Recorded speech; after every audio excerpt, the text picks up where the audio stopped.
It's a strange thing, isn't it? You work hard, you strive, you finally start to see that financial growth you've been dreaming of. And then, almost unconsciously, something shifts. Perhaps the money comes in and then it just leaves. Maybe an unexpected expense pops up. Or you suddenly feel this urge to buy something wildly extravagant, almost like you're trying to get rid of it.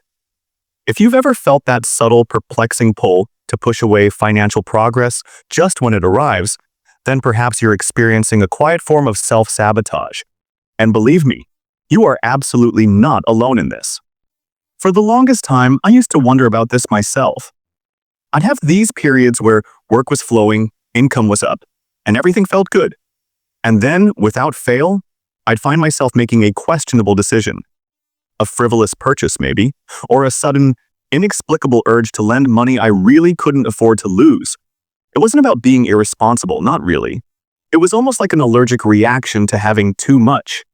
It's as if there's this unseen force operating within us, a hidden script running in the background. And very often, this script isn't about today's reality at all. It's about yesterday.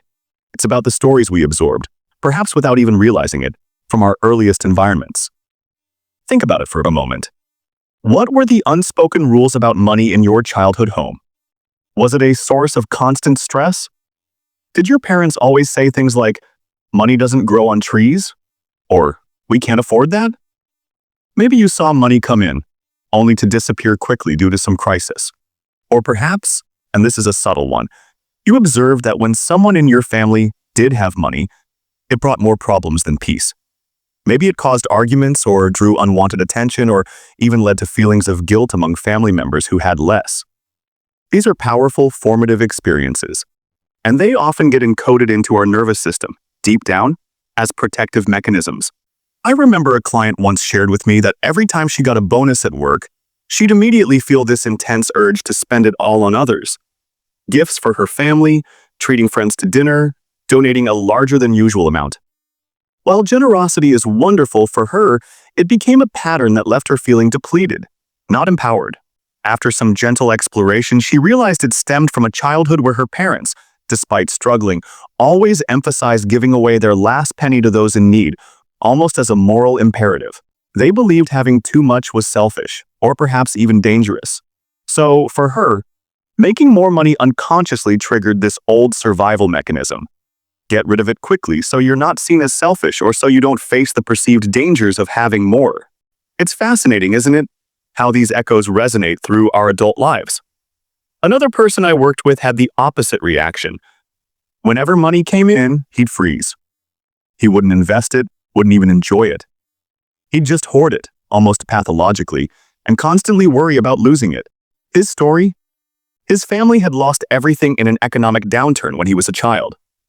He remembered the fear, the instability, the constant worry etched on his parents' faces. For him, money was directly linked to potential loss and pain. So his nervous system learned to associate having money with impending doom. And the only safe response was to cling to it, to make sure it was always there, even if it meant never truly feeling secure or enjoying the fruits of his labor. It's a kind of paradox, really. Trying to be safe by avoiding the very thing that could bring a deeper sense of security. These patterns, they aren't rational, are they? They don't make logical sense in our adult lives. You might be a highly intelligent, capable individual, perfectly capable of managing your finances. Yet these underlying, often subconscious beliefs can quietly derail your best efforts. It's not about being bad with money. It's often a deeply ingrained, almost primitive response to an old perceived threat. Your nervous system, in its infinite wisdom, is simply trying to protect you based on past experiences. It thinks wealth or financial ease is dangerous because that's what it learned. Perhaps it learned that having money means more responsibility, more criticism, or even separating yourself from your tribe if your tribe struggled financially. So where do we even begin to untangle this? The first and perhaps most profound step is simply awareness. It's about shining a gentle light into these hidden corners of your financial psychology. Instead of judging yourself for that impulsive spend or that sudden urge to push money away, can you approach it with curiosity? Can you say, "Oh, there you are, old pattern. What are you trying to tell me? What old belief are you trying to protect me from? This isn't about blaming your past or your parents, certainly not. It's about understanding the origins of these deeply embedded responses so you can gently begin to rewrite them.